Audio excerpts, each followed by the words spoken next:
Olá pessoal, tudo bem? Eu vim aqui falar com vocês rapidinho sobre a Lei Geral de Proteção de Dados. Eu fiz um vídeo anteriormente falando sobre as senhas que foram vazadas e por conta disso eu acabei recebendo algumas mensagens, algumas dúvidas relativas a essa fase de implementação. Então eu vim aqui falar com vocês rapidinho. A primeira dúvida, na verdade, é relativa à própria lei, né? As pessoas se questionando se essa lei vai pegar ou não. E eu já, assim, de antemão, dou minha opinião. Eu acho que a lei não só vai pegar como pegou, né?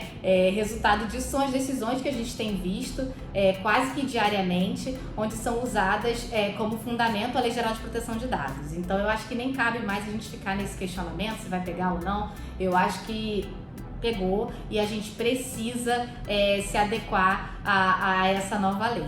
E aí, outras pessoas me perguntando se a adequação do contrato seria suficiente para que esteja de acordo em conformidade com a nova lei. Eu também digo que não, né? A adequação aos contratos é um dos passos que você precisa dar para que você esteja em conformidade com a lei, né? Não seria somente o contrato, uma adequação ao contrato suficiente para que você cumpra, né, todas as exigências trazidas pela lei. Na verdade, a implementação, a Lei Geral de Proteção de Dados dentro de uma empresa, ela é muito mais ampla, né? Ela passa por muitos aspectos. Envolve, obviamente, né, o conhecedor, né, o advogado, enfim, o consultor, como inclusive a área de TI, né, para que você se cerque das seguranças, né, devidas quanto a essas informações. Então, é algo que eu digo que é muito mais amplo do que tão somente uma adequação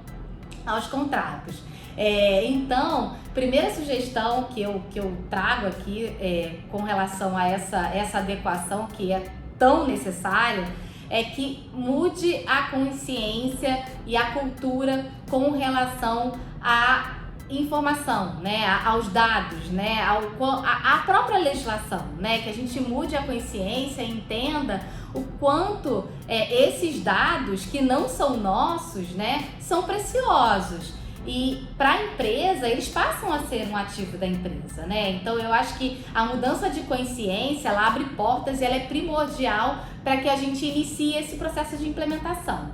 E feito isso, né, esse trabalho mental de mudar a sua consciência em relação à importância desses dados, é extremamente necessário que se avalie internamente na empresa como esses dados eles são, como é o processo, né, dentro da empresa, seja ele lá no início, onde o titular de dados fornece a informação, até o final, onde já cumpriu a finalidade, onde os dados serão eliminados ou não, enfim. É importante que se entenda do início ao fim como se dá cada etapa desse processo.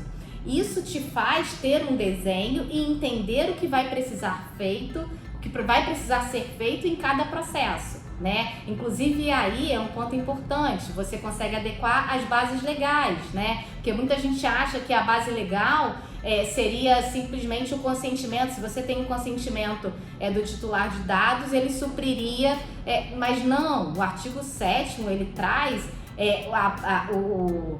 o consentimento como uma das bases legais, né? A gente tem execução de contrato, a gente tem outras bases legais que precisa, obviamente, ser analisada de acordo com cada processo. E aí você fazer essa adequação. Então esse aí é um outro erro que eu tenho visto muita gente falando e se atendo tão somente ao consentimento, né? Então nesse fluxo a gente entende quem é o titular da informação, quais os dados são tratados, se tem dado sensível ou não, onde estão sendo armazenados esse dado, se ele está no servidor, se ele está na nuvem, quais são as medidas de segurança que a empresa tem, quem tem acesso a essas informações, se tem compartilhamento externo ou não. Então veja, fazendo esse fluxo a gente consegue ver que a implementação da LGPD ela vai muito além, né, de uma mera alteração contratual. Feito isso, A gente vai, obviamente, entender todos esses passos, né, dado que o dado tem dentro da empresa, entender qual é o seu papel, se você é controlador, se você é operador, lembrando que cada um tem a sua responsabilidade, então é primordial que se saiba, né, os papéis em cada processo, qual o seu papel em cada processo em relação àquele dado, e aí a gente vai, enfim, conseguir traçar para cada tipo de processo aquilo que tem que ser feito e adequado dentro de uma determinada empresa. E, obviamente, a gente vai fazer as adequações aos contratos, que são extremamente importantes, repito, mas não são, na verdade, essa alteração não é a única medida necessária para a adequação à LGPD. Feito isso, é primordial que se mantenha o monitoramento, né? Não basta você simplesmente ter esse trabalho de levantamento, de estar em conformidade com a Lei Geral de Proteção de Dados, fazer todas as adequações, tomar todas as medidas de segurança, criar políticas de segurança, né, da informação, ou revisitar suas políticas de segurança de modo a adequar a Lei Geral de Proteção de Dados e não manter o monitoramento. Não faz o menor sentido, né? Você precisa ter esse monitoramento até para que, havendo qualquer tipo de problema, você consiga demonstrar que você não só estava em conformidade, como você estava de boa fé, como você tinha suas políticas de segurança, de compliance, enfim. Então, o que eu quero trazer aqui para vocês é a Lei Geral de Proteção de Dados e a adequação a ela é muito mais ampla e extensa do que se imagina. Então, é primordial que olhe para o seu processo de modo a fazer essa adequação o quanto antes e não esperar essa ideia que as pessoas estão de que se a lei vai colar ou não. É isso que eu queria trazer para vocês hoje, gente. Espero ter esclarecido as dúvidas, os questionamentos que eu recebi e eu volto aqui a falar com vocês sobre esse assunto. Se você gostou desse vídeo, eu peço que curta, que compartilhe. Obrigada, até a próxima!